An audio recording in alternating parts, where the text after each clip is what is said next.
warahmatullahi wabarakatuh. Perkenalkan, saya Safira Gestiana dengan NIM 2211054.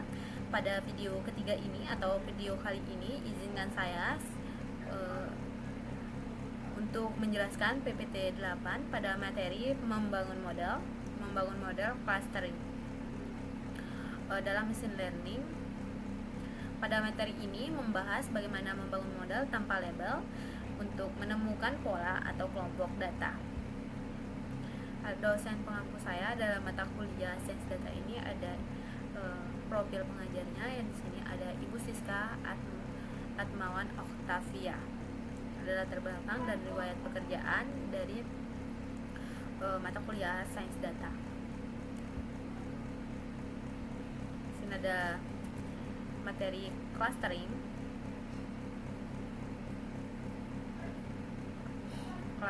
Setelah mempelajari clustering machine learning atau jenis machine learning. Di sini ada jenis machine learning: supervised learning, unvised learning, reformation learning. Clustering adalah clustering.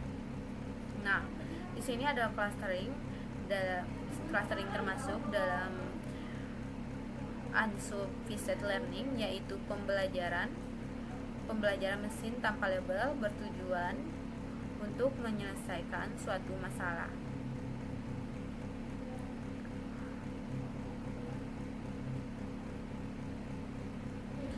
Dan clustering juga dapat dianalogikan sebagai tugas mengidentifikasi subkelompok dalam data sedemikian rupa sehingga titik data dalam subkelompok yang sama atau cluster sangat mirip, sedangkan titik data dalam cluster yang berbeda sangat berbeda.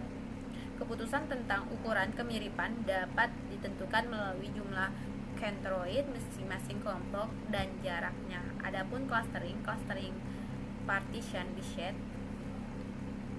Di sini alur clusteringnya. K-means adalah algoritma clustering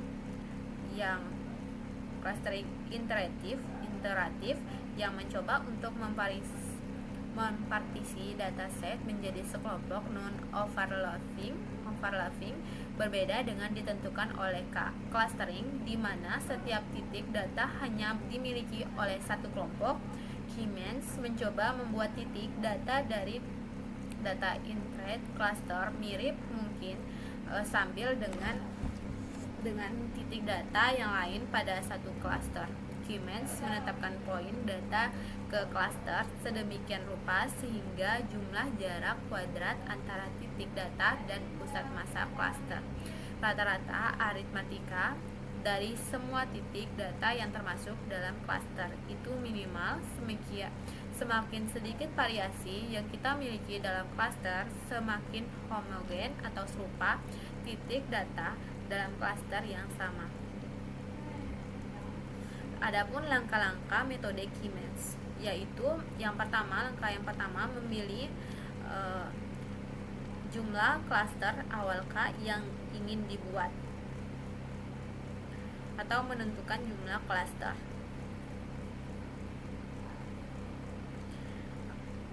Yang kedua, memilih titik secara random sebanyak K buah, di mana titik ini akan menjadi pusat atau centroid dari masing-masing kelompok atau cluster.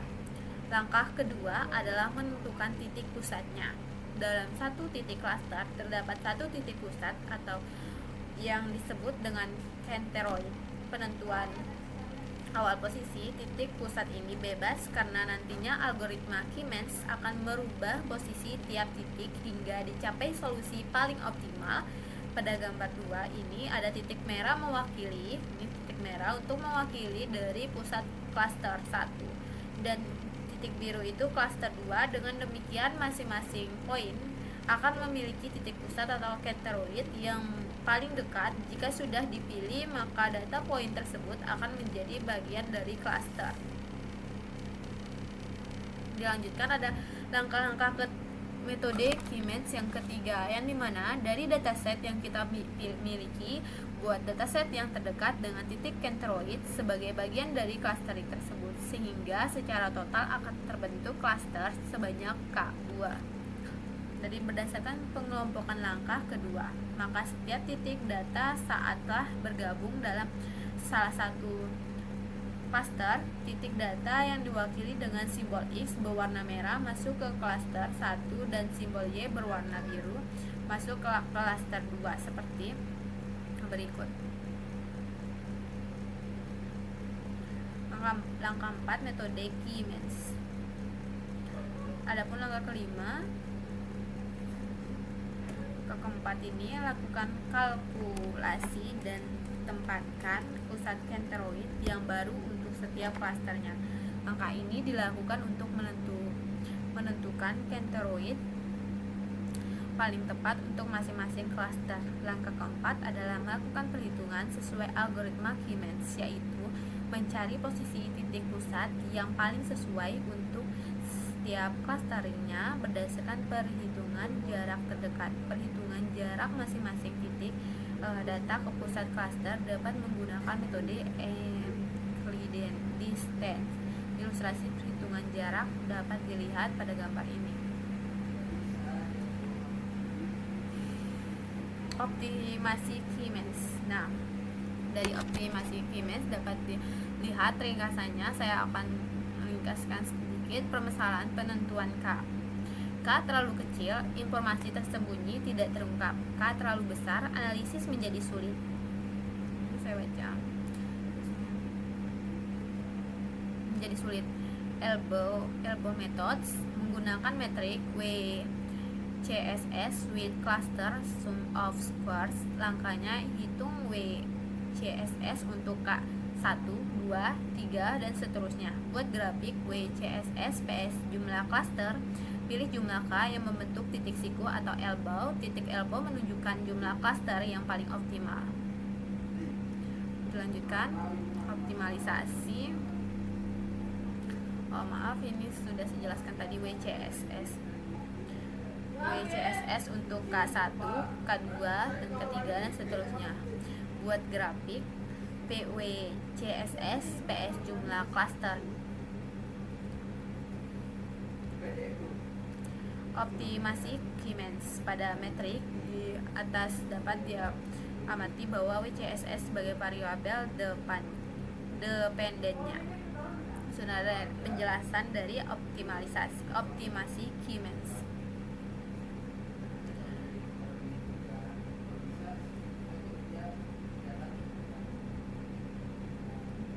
Baik, ada studi kasus key match, yang dimana studi kasusnya itu dataset pelanggan toko, sebuah dataset pelanggan toko. Tujuan mengetahui pola perilaku belanja, manfaat strategis marketing, segmentasi pelanggan, atau penawaran produk yang sangat tepat. Hasil clustering dapat digunakan sebagai dukungan pengambilan keputusan bisnis. Di sini ada contoh codingan menggunakan bahasa Python. Python kedua, studi kasus key match. Hasil pengelompokan data menggunakan metode key match yang dioptimasi dengan matriks WCSS. Pada gambar ini dapat diamati bahwa garis grafik yang berbentuk siku-siku terdapat cluster 3 dan 5. Maka dapat disimpulkan bahwa pembagian clustering atau cluster sebanyak 3 atau 5 adalah jumlah paling optim. Jadi hasil pengelompokan menggunakan metode key match yang dioptimasi dengan metrik WCSS. Pada dua gambar di atas dapat diamati hasil pengelompokan dataset yang terbagi dalam 3 dan 5 karakter cluster. Hasil dari pengelompokan tersebut dapat digunakan sebagai dukungan keputusan untuk menentukan strategi yang dituju oleh pemilik toko terhadap pelanggannya. Ada hierarchical clustering. Pengelompokan hierarki adalah teknik clustering dengan memisahkan data ke dalam kelompok berdasarkan beberapa ukuran kesamaan, menentukan cara untuk mengukur bagaimana mereka sama dan berbeda, dan selanjutnya mempersempit data. Di sini ada dapat gambar clusteringnya dipisahkan dari sebuah mobil yang berwarna.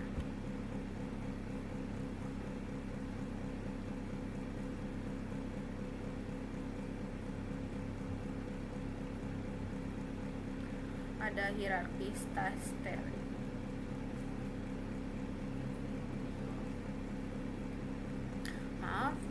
Hierarki clustering, yang dimana pada studi kasus hierarki clustering, lanjut, sini ada langkah-langkah algoritmanya. Ada proses menggabungkan dua cluster menjadi dapat masih dilanjutkan. Ini optimalisasi clustering.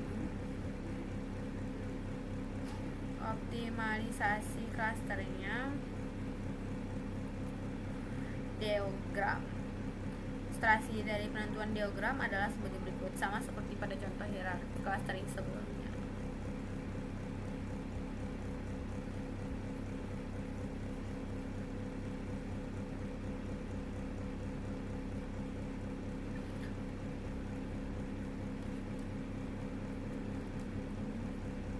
Ada studi kasus hierarchical clustering. Nah, pada gambar ini, pada studi kasus pelanggan toko digunakan diagram, diperoleh jumlah cluster optimal misalnya 5 cluster. Lanjut, DWS scan. DWS scan ini lebih unggul ketika data tidak berbentuk bulat, banyak outlier, distribusi data tidak normal. Data Descenti Bisset Spatial Cluster.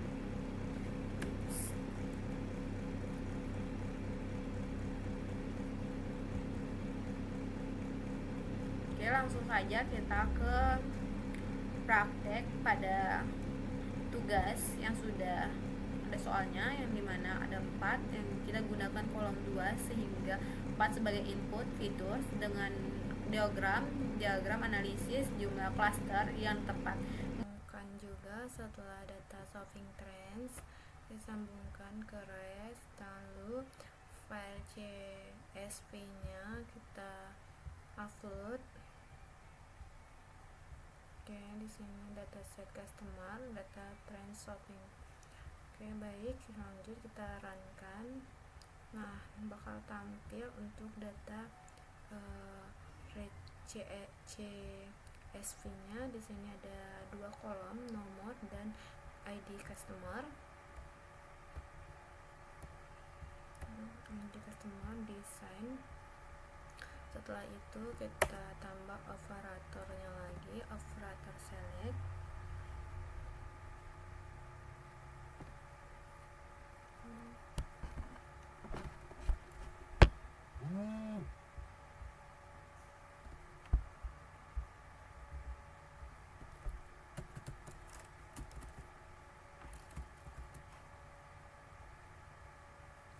Sini kita select atribut. Select atribut, setelah itu kita sambungkan ke REST. Sudah disambungkan REST. Di sini ada include atribut dan out atribut. Setelah kita memilih select atribut dan kita hanya memilih atribut add atau icon icon.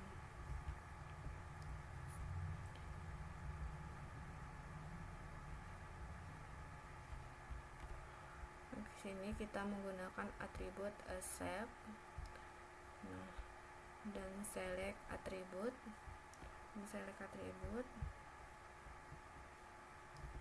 Setelah itu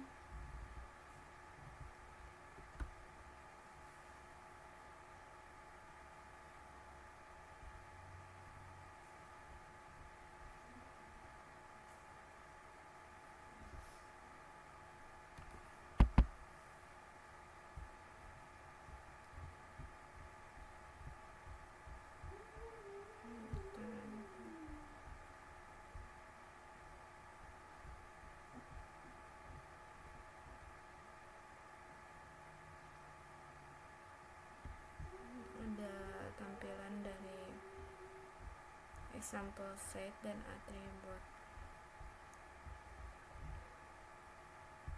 Selanjutnya kita akan menormalisasikan data. Sebelum normalisasi clustering, karena algoritma clustering berbasis jarak sama sensitif dengan skala data, oleh karena itu menggunakan operator operator, kita cari operatornya itu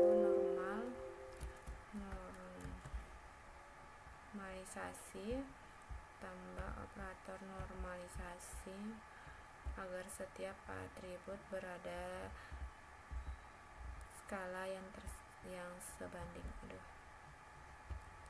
Di sini ada res.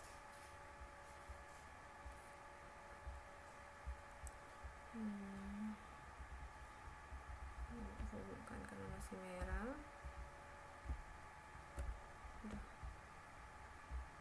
Sini.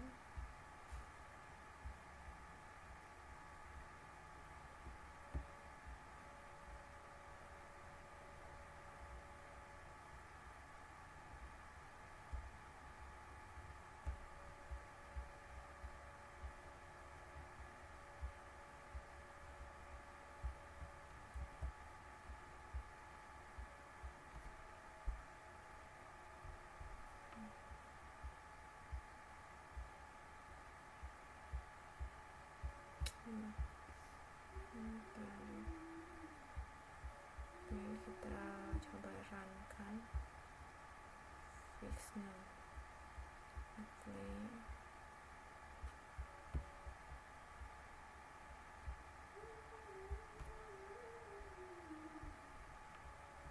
Hasil select attribute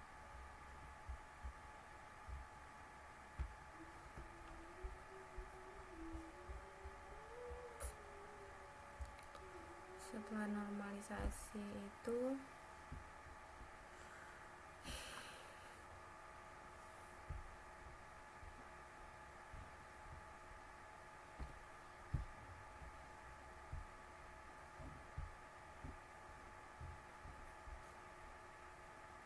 ini hasil normalisasi dataset.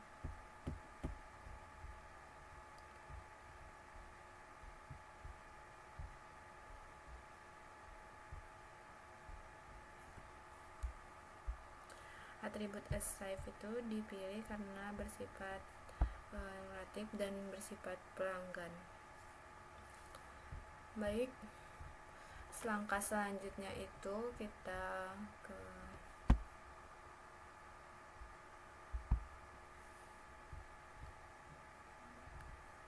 akan menghubungkan normalisasi dengan clustering. Di sini kita akan mencari keymax.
Baik, untuk penutup dari yang sudah saya jelaskan tadi yang dibahas sebagai kesimpulannya, clustering adalah metode unsupervised learning. Key-means cocok untuk data berbentuk normal.